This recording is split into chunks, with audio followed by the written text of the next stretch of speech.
এয়া আকাশবাণী গুৱাহাটী ডিব্ৰুগড় সন্ধিয়া 6 বজাৰ বাতৰি পঢ়িছো ৰূপজ্যোতি বৰুৱাই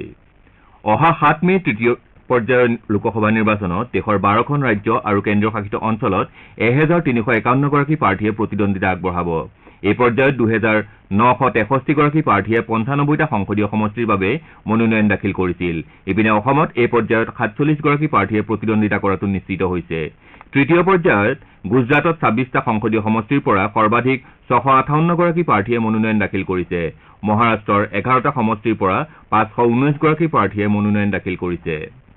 ৰাজ্যখনত তৃতীয় পৰ্যায়ত হ'বলগীয়া নিৰ্বাচনৰ প্ৰতি লক্ষ্য ৰাখি জিলা প্ৰশাসন আৰু আৰক্ষী প্ৰশাসনসমূহে ভোটদাতাৰ সজাগতামূলক ব্যৱস্থা গ্ৰহণ কৰাৰ লগতে নিৰ্বাচনী আচৰণবিধি উলংঘাৰ ঘটনা ৰোধ কৰিবলৈ বিহিত ব্যৱস্থা গ্ৰহণ কৰিছে এই অনুসৰি বিভিন্ন জিলাত ভোটদাতাৰ সজাগতাৰ বাবে কাৰ্যসূচী গ্ৰহণ কৰাৰ লগতে ফ্লাইং স্কোৱাড আৰু নিৰীক্ষণকাৰী দলসমূহে নিৰ্বাচনী আচৰণবিধি উলংঘাৰ ঘটনা ধৰা পেলোৱাৰ বাবে কাৰ্যকৰী ব্যৱস্থা লৈছে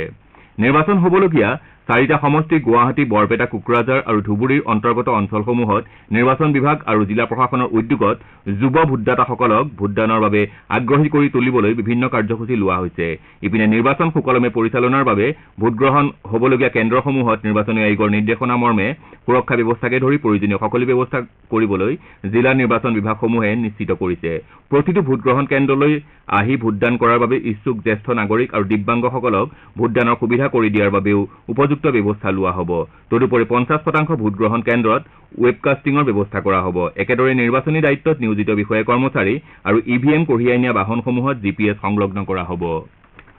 ৰাজ্যখনৰ 4টা সমষ্টিত তৃতীয় পৰ্যায়ত হ'বলগীয়া নিৰ্বাচনৰ বাবে ব্যাপক প্ৰচাৰ অব্যাহত আছে দ্বিতীয় পৰ্যায়ৰ নিৰ্বাচনত বিজেপিয়ে অসমৰ 5টা সমষ্টিত 4টাতে জয়লাভ কৰিব বুলি আজি বৰপেটা জিলাৰ সৰ্থেবাৰীত এখন নিৰ্বাচনী প্ৰচাৰ সভাত মুখ্যমন্ত্ৰী ডক্টৰ হিমন্ত বিশ্ব শৰ্মাই মন্তব্য কৰে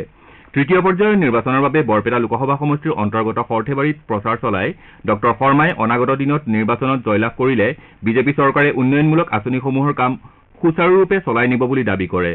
কেইবাহাজাৰো লোক উপস্থিত থকা সভাখনত মুখ্যমন্ত্ৰীয়ে ৰাইজক সামগ্ৰিকভাৱে ভোটদানৰ বাবে আহ্বান জনায় সভাত অসম গণ পৰিষদৰ জ্যেষ্ঠ নেতা তথা স্বাস্থ্য আৰু পৰিয়াল কল্যাণ মন্ত্ৰী কেশৱ মহন্ত উপস্থিত থাকে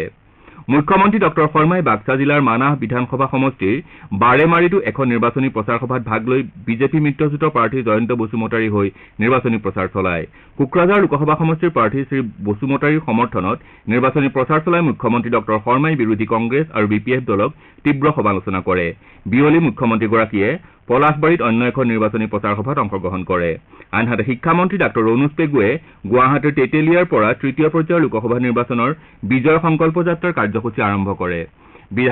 বিধায়ক শ্ৰী ৰমেন্দ্ৰ নাৰায়ণ কলিতাৰ সৈতে নিৰ্বাচনী প্ৰচাৰ কাৰ্যসূচীত অংশগ্ৰহণ কৰি শিক্ষামন্ত্ৰীগৰাকীয়ে গুৱাহাটী লোকসভা সমষ্টিৰ বিজেপি মিত্ৰজোঁটৰ প্ৰাৰ্থী বিজুলী কলিতা মেধিৰ বিজয় সুনিশ্চিত কৰাৰ বাবে সমবেত ৰাইজক আহ্বান জনায় উল্লেখযোগ্য যে তৃতীয় পৰ্যায়ৰ নিৰ্বাচনৰ প্ৰচাৰৰ বাবে কেন্দ্ৰীয় গৃহমন্ত্ৰী তথা বিজেপিৰ জ্যেষ্ঠ নেতা অমিত শ্বাহ পৰহিলৈ নিৰ্বাচনী প্ৰচাৰৰ বাবে অসমলৈ আহিব ইফালে কংগ্ৰেছৰ ৰাষ্ট্ৰীয় সভাপতি মল্লিকাৰ্জুন খাৰ্গে আজি বৰপেটা জিলাৰ কৈয়াকুছিত কংগ্ৰেছৰ বৰপেটা আৰু কোকৰাঝাৰ সংসদীয় সমষ্টিৰ প্ৰাৰ্থী দীপ বায়ন আৰু গৰ্জন মুছাহাৰীৰ সমৰ্থনত এখন নিৰ্বাচনী প্ৰচাৰ সভাত অংশগ্ৰহণ কৰে সভাত শ্ৰী খাৰ্গেই দলটোৱে শাসনলৈ আহিলে মহিলাসকলক 1 লাখ টকাৰ বিত্তীয় সাহায্যৰ লগতে কেন্দ্ৰীয় চৰকাৰৰ চাকৰিত 50% সংৰক্ষণৰ প্ৰতিশ্ৰুতি দিয়ে ইয়াৰ লগতে কংগ্ৰেছ নেতাগৰাকীয়ে যুৱক যুৱতীসকলৰ বাবে 1 লাখ টকাৰ শিক্ষাবৃত্তি আগবঢ়োৱাৰ প্ৰতিশ্ৰুতি প্ৰদান কৰে শাসনাধিষ্ঠ বিজেপি দলক তীব্ৰ সমালোচনা কৰি শ্ৰী খাৰ্গেই কয় যে কংগ্ৰেছে বিজেপিৰ দৰে কেৱল প্ৰতিশ্ৰুতি প্ৰদান নকৰি প্ৰতিশ্ৰুতি পূৰণৰ কাৰণে অহোপুৰুষাৰ্থ কৰে ইয়াৰ পূৰ্বে গুৱাহাটীত এখন সংবাদমেলক সম্বোধন কৰি কংগ্ৰেছ নেতাগৰাকীয়ে দেশৰ গণতন্ত্ৰ আৰু সংবিধান ৰক্ষাৰ বাবে দলটোৱে অহৰহ যুঁজ দিয়াৰ উপৰি 5টা ন্যায় প্ৰদানৰ প্ৰতিশ্ৰুতি আৰু 25টা গেৰেণ্টি জনসাধাৰণক দিছে বুলি প্ৰকাশ কৰে 2024 চনৰ প্ৰথম ত্ৰৈমাসিক অপৰাধ সন্মিলনখন আজি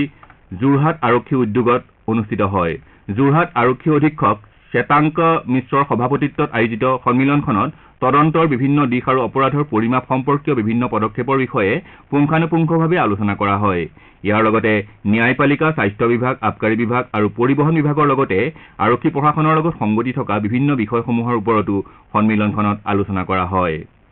আমাৰ এতিয়াৰ বাতৰি ইমানতে অন্ত পৰিল